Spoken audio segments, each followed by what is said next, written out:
What is up, pumpkin people? Welcome to the start of the 2025 growing season. So, we are putting some heating cables in the ground today.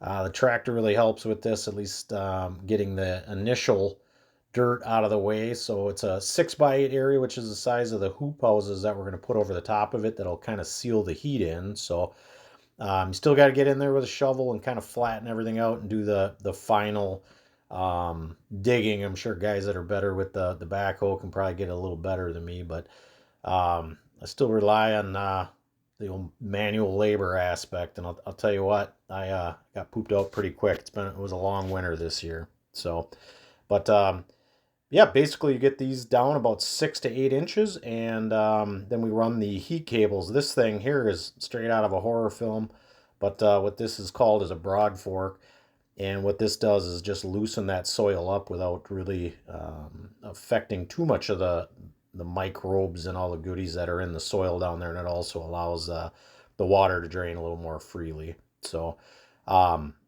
this thing is an absolute workout. Man, I was tired in about a minute with this thing. So, but does a good job. Does a good job. So, here's the heating cables that we use. They're basically gutter cables used to melt snow off the roof. But what we do is we just weave these in the hole that we just dug. You got to make sure that they don't touch. If they touch, they'll short out. So use these cane poles or this bamboo to kind of keep them separated.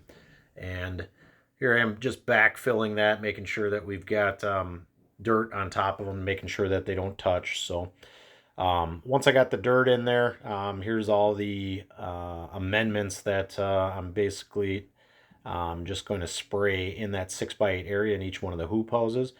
We're going to wet that down real good with some biology and get that process going. So here's a little bit of worm castings we're putting in each spot, and then some seaweed extract, or I'm sorry, soluble seaweed.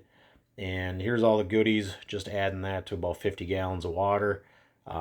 Quick note: don't get this stuff in your mouth. And a little safety note. Oh, yep, there it is. Don't do that.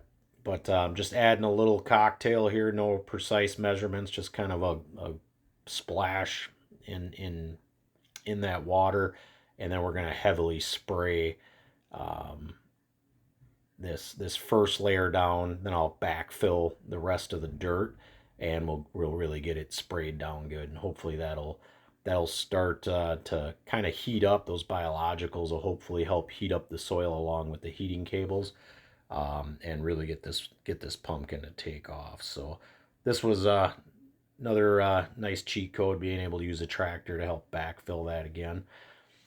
Here is the hoop houses, or a hoop house. I again built these last year.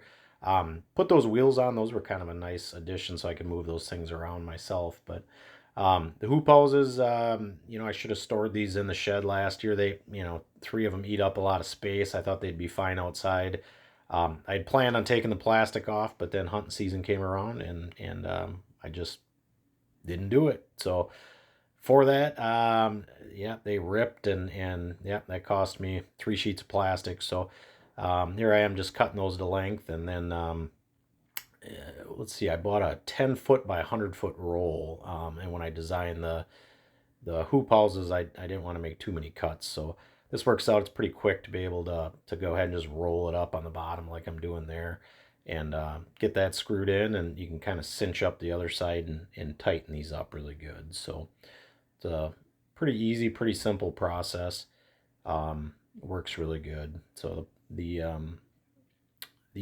plastic hoop houses. This is actually a 6 mil plastic that I use.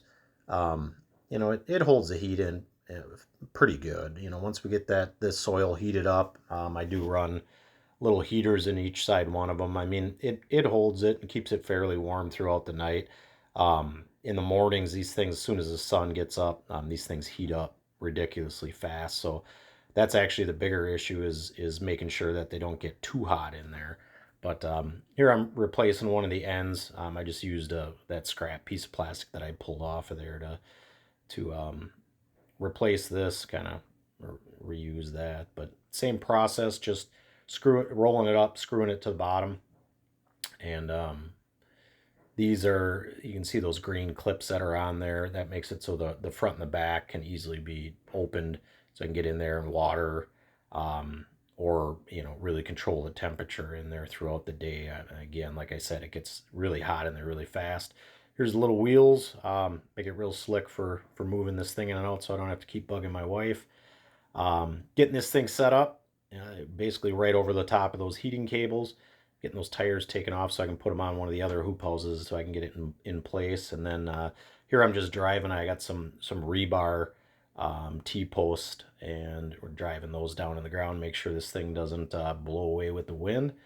But yeah, just backfilling it with some dirt, make sure it's sealed up good, and we're going to plug these in, and hopefully we'll be heating them up in no time. So that's the first project of the year here.